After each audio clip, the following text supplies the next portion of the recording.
Hi guys, welcome to my channel. आज की video में हम लीटन स्टेचे की बुक क्वीन विक्टोरिया की समरी डिस्कस करेंगे।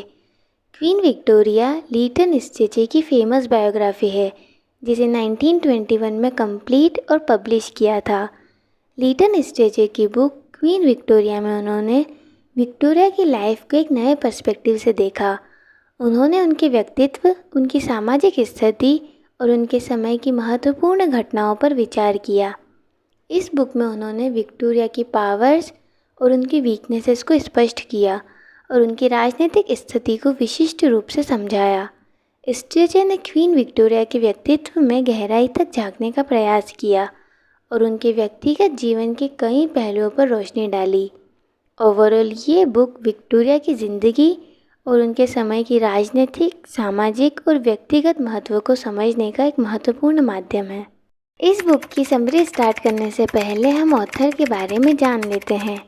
जाइल्स लीटन स्टेची एक इंग्लिश राइटर और क्रिटिक थे जिनका जन्म 1 मार्च 1880 और उनकी डेथ 21 जनवरी 1932 में हुई थी। उनके फेमस वर्क्स हैं landmarks in French literature, eminent Victorians और queen Victoria. Now let's discuss the summary. Queen Victoria book में 10 चैप्टर्स हैं जिन्हें हम एक एक करके समझेंगे। इस बुक का फर्स्ट चैप्टर है एंटीसीडेंट्स। बेटर अंडरस्टैंडिंग के लिए हम हर चैप्टर को पॉइंट्स वाइज समझेंगे। चैप्टर 1 का फर्स्ट पॉइंट है द हैनोवेरियन लाइन। इस चैप्टर की शुरुआत हनोवर हाउस की ब्रीफ हिस्ट्री से शुरू होती है। 1714 में जॉर्ज फर्स्ट के कारण हैनोवेरियन वंश ने ब्रिटिश सिंहासन पर राज किया। स्टेची ने George first, George second, George third और जॉर्ज फोर्थ के व्यक्तित्व और शासनकाल पर चर्चा की और उनकी पॉलिटिकल और सोशल लाइफ पर भी प्रकाश डाला। सेकेंड पॉइंट है जॉर्ज थर्ड। जॉर्ज थर्ड जिन्होंने 1760 से 1820 तक शासन किया। उनके शासनकाल में कई चेंजेस देखने को मिले जिनमें अमेरिकन कॉलोनीज़ का नुकसान भी शामिल था। थर्ड पॉइंट है the Duke of Kent. Edward Duke of Kent George Third के बेटों में से एक हैं। ड्यूक ऑफ कैंट ने सक्सेस कॉबर्ग सालफील्ड की प्रिंसेस विक्टोरिया से शादी की। 24 मई 1819 को क्वीन विक्टोरिया का जन्म हुआ। सेकेंड चैप्टर है चाइल्डहुड। लीटन स्टेची की बुक क्वीन विक्टोरिया का सेकेंड चैप्टर विक्टोरिया के प्रारंभिक जीवन और पालन पोषण पर प्रकाश डालता है। इसका फर्स्ट पॉइंट है birth and early years. Victoria का जन्म 24 मई 1819 को ड्यूक ऑफ कैंट के यहाँ हुआ था। उनका जन्म महत्वपूर्ण था क्योंकि वह सिंहासन की कतार में 5th नंबर पर थी और क्वीन विक्टोरिया की सिंहासन पर बैठने की प्रोबेबिलिटी काफ़ी कम थी। सेकेंड पॉइंट है पेरेंटल इन्फ्लुएंस। विक्टोरिया बहुत छोटी थी जब उसके पिता ड्यूक ऑफ कैंट की डेथ हो गई थी। विक्टोरिया का पालन पोषण उसकी माँ और उनके एडवाइज़र सर जॉन कॉनरॉय ने किया। विक्टोरिया की माँ और कॉनरॉय ने विक्टोरिया पर एक स्ट्रिक्ट शासन लागू किया जिसे केंसिंगटन सिस्टम के नाम से जाना जाता है, जिसका एम विक्टोरिया को कंट्रोल और प्रोटेक्ट करना है। थर्ड पॉइंट है केंसिंगटन सिस्टम। इस सिस्टम में विक्टोरिया को एक कठोर दैनिक दिनचर्या का पालन करना होता था, उस पर नज़र रखी जाती थी और बाहरी लोगों के साथ भी लिमिटेड कॉन्टैक्ट रखा जाता था। फोर्थ पॉइंट है education and development. Restrictive environment के बावजूद विक्टोरिया में स्ट्रॉन्ग विल और डिटर्मिनेशन थी। उनकी एजुकेशन उनकी गवर्नेंस बैरोनेस लेजेंड के गाइडेंस में हुई, जिन्होंने उनके इंटेलेक्चुअल और मॉरल डेवलपमेंट में क्रूशियल रोल प्ले किया। विक्टोरिया को हिस्ट्री, लैंग्वेज और आर्ट्स पढ़ने में काफ़ी इंटरेस्ट था। फिफ्थ पॉइंट है स्ट्रगल फॉर इंडिपेंडेंस। जैसे जैसे विक्टोरिया बड़ी होती गई उसने केंसिंगटन सिस्टम का विरोध करना शुरू किया। अपनी माँ और सर कॉनरॉय के साथ उनके रिश्ते बिगड़ने लगे थे और उन्होंने इंडिपेंडेंस की मांग की। सिक्स्थ पॉइंट है प्रिपरेशन फॉर क्वीनशिप। जब विक्टोरिया 18 साल की हुई तब पॉलिटिकल सिचुएशंस बदल गई थी, जिससे उन्हें उत्तराधिकारी माना जाने लगा। क्वीन विक्टोरिया बुक के सेकेंड चैप्टर में विक्टोरिया के चाइल्डहुड स्ट्रगल के बारे में बताया है, जिसमें सख्त परवरिश पर जोर दिया है, जिसने उन्हें फ्यूचर रोल के लिए तैयार किया। थर्ड चैप्टर है लॉर्ड मेलबर्न। इस चैप्टर में स्टेची ने क्वीन विक्टोरिया के first prime minister Lord Melbourne के चरित्र और प्रभाव पर ध्यान केंद्रित किया है। लॉर्ड मेलबर्न यंग क्वीन के मेंटर थे। क्वीन विक्टोरिया के प्रारंभिक शासनकाल को आकार देने में लॉर्ड मेलबर्न ने महत्वपूर्ण भूमिका निभाई थी।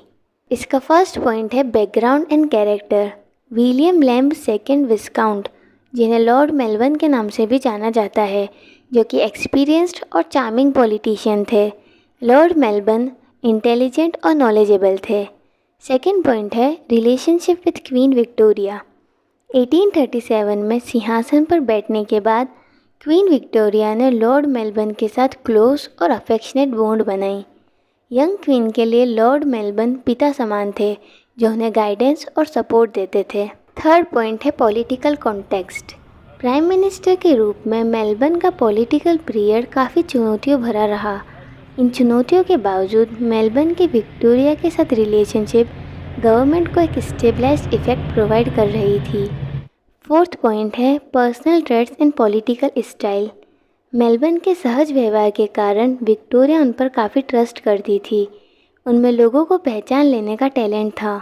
क्वीन विक्टोरिया लॉर्ड मेलबर्न के पॉलिटिकल इन्फ्लुएंस से काफ़ी खुश थी। फिफ्थ पॉइंट है impact on queen Victoria. Melbourne के गाइडेंस से विक्टोरिया में इंडिपेंडेंस और कॉन्फिडेंस की भावना का विकास हुआ। मेलबर्न के गाइडेंस ने उनकी जिम्मेदारियों को समझने में मदद की और प्रभावशाली शासनकाल के लिए एक नींव स्थापित की। फोर्थ चैप्टर है मैरिज। इस चैप्टर में लीटन स्ट्रेचे ने क्वीन विक्टोरिया की मैरिड लाइफ के बारे में बताया है। इसका फर्स्ट पॉइंट है कोर्टशिप एंड एंगेजमेंट। चैप्टर की शुरुआत विक्टोरिया और प्रिंस अल्बर्ट के बीच बातचीत से शुरू होती है। अपने एडवाइजर्स के विरोध के बावजूद विक्टोरिया का अल्बर्ट के प्रति प्यार बढ़ता गया और उन्होंने प्रिंस अल्बर्ट से एंगेजमेंट कर ली। सेकेंड पॉइंट है preparation for the wedding. Stretchy ने रॉयल वेडिंग की प्रिपरेशन को डिस्क्राइब किया है, जिसमें विंडसर कैसल और वेरियस सेरेमनीज शामिल हैं। थर्ड पॉइंट है द वेडिंग सेरेमनी। 10 फरवरी 1840 को विक्टोरिया की अल्बर्ट से शादी हुई। इस चैप्टर में स्ट्रेची इस ओकेशन के इमोशनल सिग्निफिकेंस को दर्शाते हैं। फोर्थ पॉइंट है मैरिज एंड इट्स इम्पैक्ट। इनकी मैरिड लाइफ बहुत सक्सेसफुल और लविंग थी। उनके 9 बच्चे हुए, 4 बेटे और 5 बेटियां। प्रिंस अल्बर्ट ने विक्टोरिया की लाइफ में बहुत बड़ा रोल प्ले किया। प्रिंस अल्बर्ट न सिर्फ उनके पार्टनर और एडवाइज़र थे, बल्कि उन्होंने ब्रिटिश इंडस्ट्री, आर्ट्स और एजुकेशन को भी प्रमोट किया। इनकी पार्टनरशिप ने ब्रिटिश मोनार्की को एक नया रूप दिया। फिफ्थ पॉइंट है चैलेंजेस एंड ट्रिम्स। यह चैप्टर राजनीतिक साजिशों और उन पर आने वाली चुनौतियों पर प्रकाश डालता है। स्ट्रेची ने इस बात पर प्रकाश डाला कि कैसे उनके म्यूचुअल सपोर्ट ने उन्हें इन चुनौतियों से निपटने में मदद की। कुल मिलाकर फोर्थ चैप्टर में क्वीन विक्टोरिया की मैरिड लाइफ के बारे में बताया है। फिफ्थ चैप्टर है लॉर्ड पामस्टन।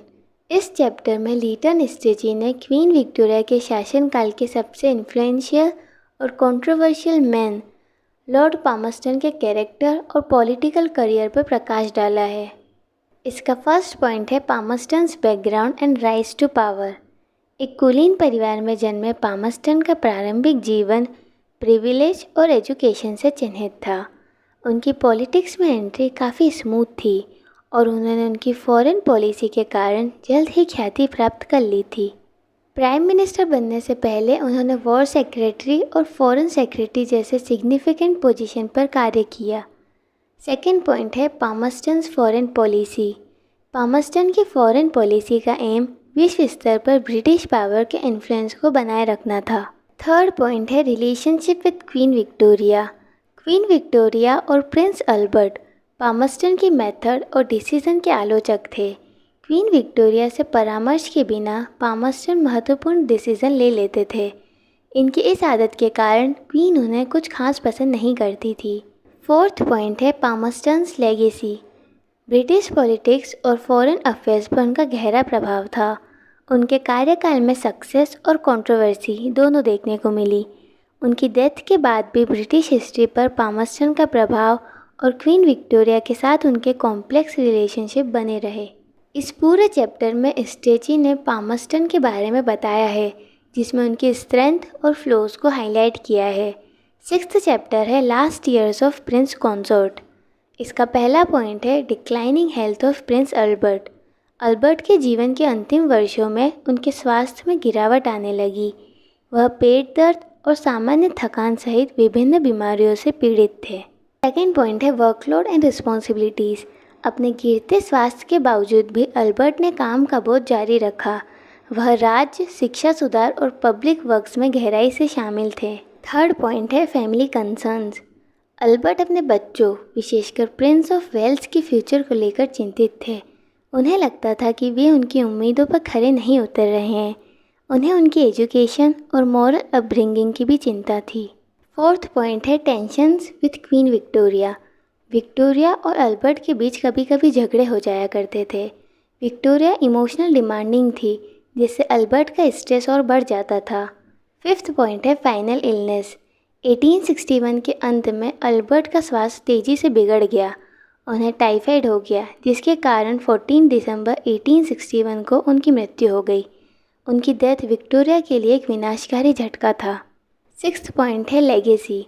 अल्बर्ट ने ब्रिटिश सोसाइटी में अपने योगदान के संदर्भ में एक महत्वपूर्ण विरासत छोड़ी, जिसमें एजुकेशन, आर्ट्स और इंडस्ट्रियल डेवलपमेंट शामिल है। उन्हें एक डेडिकेटेड पब्लिक सर्वेंट और लविंग हस्बैंड और फादर के रूप में याद किया जाता है। सेवन्थ चैप्टर है विडोहुड। सेवन्थ चैप्टर विडोहुड में लीटन स्ट्रेची ने क्वीन विक्टोरिया के हस्बैंड प्रिंस अल्बर्ट की डेथ के बाद की अवधि का वर्णन किया है। इसका फर्स्ट पॉइंट है इंटेंस ग्रीफ। यह चैप्टर दिसंबर 1861 में अल्बर्ट की डेथ के बाद क्वीन विक्टोरिया द्वारा अनुभव किए गए गहरे दुख से शुरू होता है।